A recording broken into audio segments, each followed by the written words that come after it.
병신호적이라고 부릅니다. 이완영 의원. 근데 이 사람이 지금 국조 특위 간사예요. 새누리당 간사라고. 그러면서도 위증교사 혐의까지 받고 있어. 사실 특검 수사 대상입니다. 가장 부도덕한 정치인 그 이미지가 지금 생겼을 정도로 범국민적인 공적인 바로 이완영인데 뜬금없이 국회 일정으로 유럽을 간다는 거예요. 국조가 끝나지도 않았는데. 문제는 국조가 그냥 끝나지도 않았는데 가는 게 목적이 아니라 새누리당 간사가 없으면은요 국조 협의가 안 됩니다. 그래서 공식적으로 방해하기 위한 그런 짓거리를 하고 있는 거예요. 국조를 연장해야 되는 부분도 새누리당 간사랑 협의가 돼야 돼요. 야, 이거 예전에 세월호 특위에서 저쪽 엑스맨들이 하던 짓 똑같이 하는 건데? 그러니까. 그래서 아예 협의 대상자가 빠져줌으로써 국조를 자연스럽게 끝내려고 하는 의도가 아니냐. 아니, 그 들통이 났으면요. 아, 저 사람이 이제 엑스맨으로 그동안 활동을 했다라는 게 들통이 났으면 좀 자숙을 해야 되는 거 아니에요? 끝까지, 자기가 이렇게 행위에 마침표를 찍어줌으로써, 나는 엑스맨으로 주어진 역할을 끝까지, 완수했다. 지금 이거를 우리한테 내세우는 거야? 내 생각에는요. 이완영이 그 18원 후원금이 납치를 하면서 못 해먹겠다고 간사를 내려놨단 말이야. 근데 왜 다시 하게 됐냐면은 이완영의 말에 의하면은 새누리당 지도부가 하라고 했다는 거예요. 그 말은 액면가 그대로 믿지는 않아요. 저는 이완영이 확신하는 것 중에 하나가 신비진 표현대로 확신합니다. 사드 문제 갑자기 돌변하면서 사드 배치 찬성으로 돌아서거든요. 거기는 분명히 비리가 있다고 보는 거거든요. 비리 문제가 있기 때문에 자기 정치 생명이 걸려있음에도 불구하고 그 짓을 하면서 성주 군민들을 완전히 배신해버렸잖아요. 근데 지금 여기에 이완영이 콧도리가 딱 하나 걸려있는 느낌이에요. 그래서 네가 여기 들어가서 뭔가를 해라는 오더를 받고 청문회를 하는데 TV 생중계가 되는데 모든 국민이 쟤는 간자야. 그 따가운 시선을 의식하면서 정치인이 계속해서 그 짓을 한다는 게 쉽지가 않거든요. 자기 입장에서는 도저히 못 해먹겠다 하니까 그러면 차라리 이도저도 하지 말고 사라져줘. 국조기간 동안에. 네가 또 가버리면 국조 연장도 못 시키니까 차라리 사라져줘. 이런 식으로 코트리가 하나 끼워서 그냥 오다 받고 계속 그 짓거리 하는 게 아닌가 이런 생각이 드는 거예요.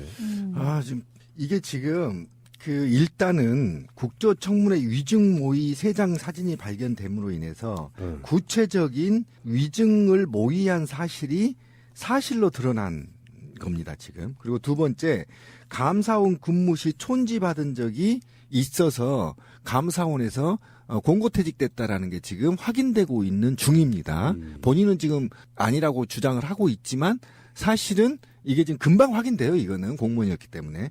그다음에 고령 향후회를 중심으로 한 패밀리들이 지금 들통나고 있는, 제가 제보받은 게 있는데 지금 어디를 찾아낼 시간이 필요한데 어쨌든 고령 향후회에 이들이 계속 연계되어 있어서 지금 특조위가 간단한 문제가 아닙니다. 지금 국민과 야당 의원, 그다음에 새누리당에 탈당한 의원들이 한 목소리 내는 게 있습니다. 최순실 청문회 강제 구인법을 지금 직권 상정하라고 정세균 의장한테 압력을 놓고 있습니다. 지금 이 상황에서 이완영이 회의로 도피를 한다는 것은 바로 청문회를 연기나 회피하라는 게 아니고요.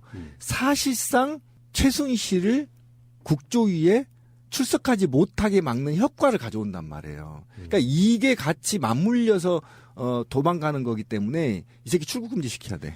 근데 이완영이 20대 국회의원 당선 축하 파티가 있었어. 예. 그 자리에 정강의 이정국 전무 있죠. 예. 우병우 집안 그 집사. 예. 그 사람이 그 자리에 있었다는 거야. 예. 사진이 공개됐어요. 최근에. 그러면은 이번 국조를 하려고 하는데 새누리당 쪽에서 누군가에 의해서 이완영이 제대로 된 미션을 갖고 국조에 투입됐다는 게 사실인 거잖아요. 거의 다 나온 거지. 3명이 투입됐다라고 보는 거죠. 3명이 지금. 그렇죠. 네, 연합에서 투입됐다는 거 보고, 그리고 저는 더 나아가서 이 박근혜 패밀리의 이론이 아닌가 하는 의혹을 던집니다.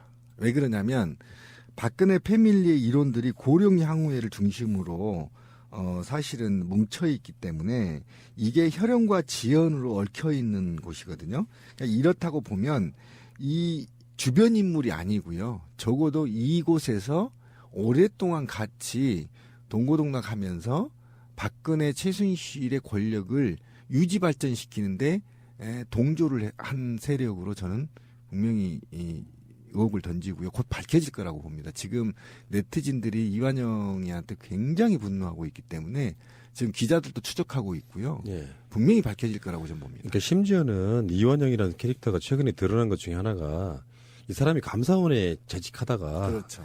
뇌물 받고 1년 만에 사직서 쓰고 사실상 쫓겨났다는 거예요.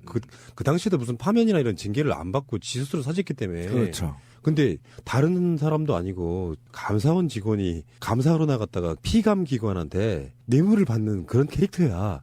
그러면 어떻게 했냐고요. 다시 한번 말씀드리지만요. 사드 문제가 나왔을 때 이완영이 비리가 없나고 캤다고요.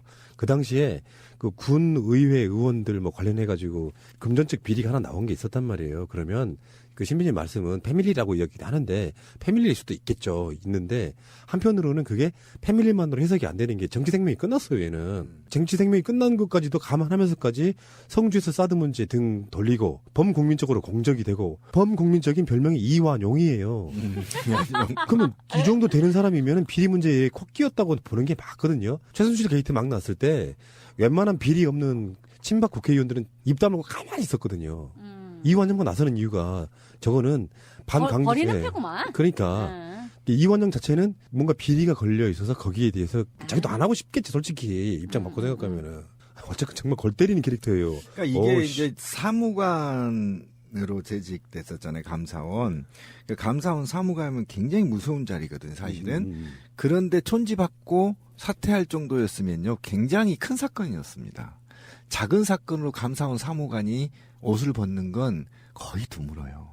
그러니까 굉장히 큰 사건이고 이 사건이 사회적으로 문제가 될 만하기 때문에 미리 수습 차원에서 옷 벗고 나간 거지 이게 적당하게 마무리 질 거였으면 절대 나갈 자리가 아니에요. 사무관 자리가 그렇게 공무원이 작은 자리가 아니에요. 굉장히 어려운 자리고 높은 직입니다. 예. 그 어떤 언론의 헤드라인이 되게 재밌어. 이완영 떡잎부터 달랐다. 그러니까. 특검이 정말 현직 국회의원 수사하는 데는 약간 부담이 있을 수 있겠는데 그것도 국조를 하고 있는 쪽의 협업 대상인데 이 사람 수사해야 되는 거잖아요. 사실은. 그렇죠. 위증교사 부분만 갖고도 수사를 해야 되는데